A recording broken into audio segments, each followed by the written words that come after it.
The holographic display flickered to life aboard the Valerian Empire's flagship, casting eerie blue light across Commander Zekthor's four eyes.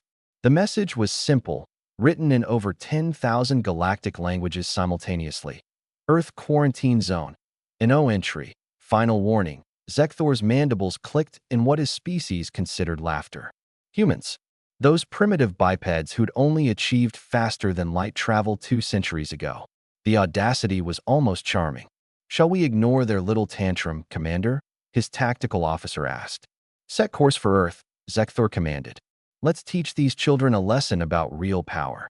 On Earth, New Geneva, United Terran Government Headquarters. Emma Rodriguez stared at the approaching fleet on her tactical screen, her fingers drumming against the console. As Earth's chief defense coordinator, she'd spent 15 years preparing for this moment.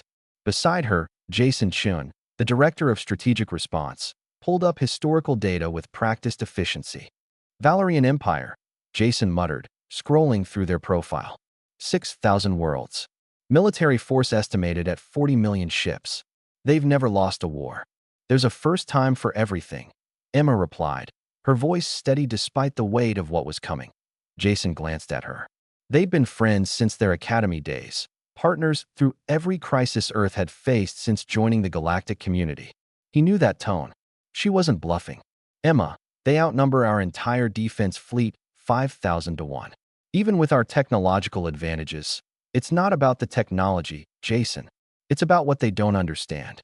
She pulled up a classified file, one that made Jason's blood run cold every time he saw it. "About what we've been hiding." The Valerian fleet crossed into the quarantine zone. Emma pressed a single button. "Valerian flagship. Bridge. Commander, we're receiving another transmission from Earth." The communications officer reported. Zekthor waved a dismissive appendage. "Let's hear their surrender." A human woman appeared on screen. She was young by human standards, with dark hair pulled back and eyes that held an unsettling calmness. Beside her stood a human male with similar composure. "This is Emma Rodriguez, speaking on behalf of humanity. You have violated our quarantine zone. Your quarantine zone has no legal standing under Galactic Charter 7, Zekthor began. "We don't care about your charter," Emma interrupted. "We care about survival. Every species' survival, including yours. This is your final opportunity to turn back." The male human, Jason, leaned forward. "Commander, your people have conquered 6,000 worlds over 8,000 years. Impressive, but you've always fought species like yourselves. You've never fought humans." Zekthor's anger flared. "You dare? Do you know why humans were quarantined?" Emma asked, her voice cutting through his rage like ice. "It wasn't our request. It was the Elder Council's recommendation.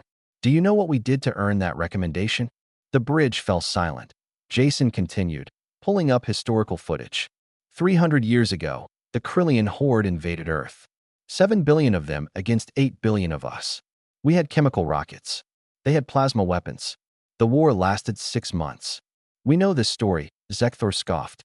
"You survived through luck, and we didn't just survive," Emma said quietly. "We won. Then we hunted them. Across 15 star systems. We found their homeworld." She paused, letting the weight settle. "There are no more Krillians, Commander. Not one. Not anywhere in the galaxy." The bridge crew shifted uncomfortably. The Krillian extinction was legendary, but no one knew who'd done it. "You're lying," Zekthor said, but his voice wavered. Jason shook his head. "The Elder Council knows. They're the ones who convinced us to self-quarantine. Because humans, Commander, don't just fight wars. We don't accept defeat. We don't do strategic retreats. When you threaten our home, we don't stop until the threat is eliminated. Completely. Permanently." Emma's expression hardened. "Every species in this galaxy evolved with predators. You learn to run, to hide, to build weapons just good enough to survive. Humans? We were the predators. For 200,000 years, we hunted everything on our planet until we ran out of things to hunt. Then we turned on each other for 10,000 years of constant warfare.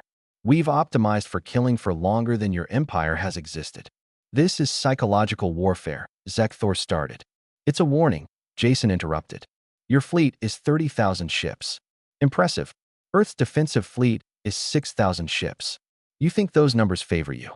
But you're not fighting our fleet, Commander. You're fighting 300 billion humans who've spent 2 centuries preparing for this exact scenario. Emma stood.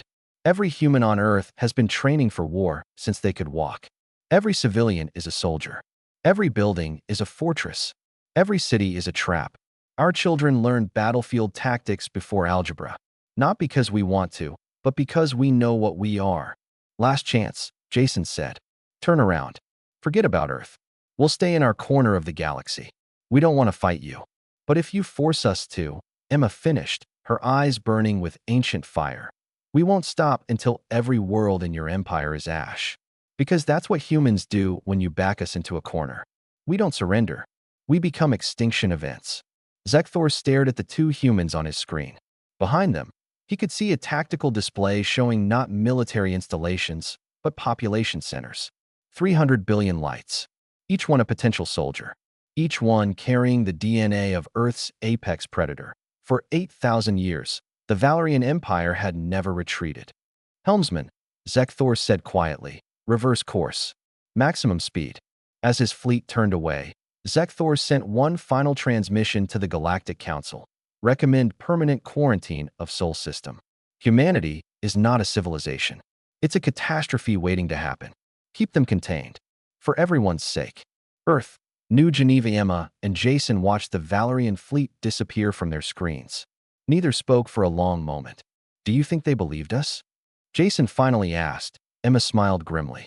They didn't have to believe all of it. They just had to believe enough. She closed the classified files, the files showing Earth's actual defensive capabilities, their real population numbers, the truth behind the Krillian extinction that was far more complicated than genocide. We bluffed, Jason said. We survived, Emma corrected. And we reminded the galaxy why humans are dangerous. Not because we're the strongest or the most advanced. She looked out at the stars. But because we're the only species crazy enough to make gods believe we're devils. The quarantine zone remained in effect. Earth remained isolated. And humanity remained free. Because sometimes, the best weapon isn't strength, that it's fear. Yendi.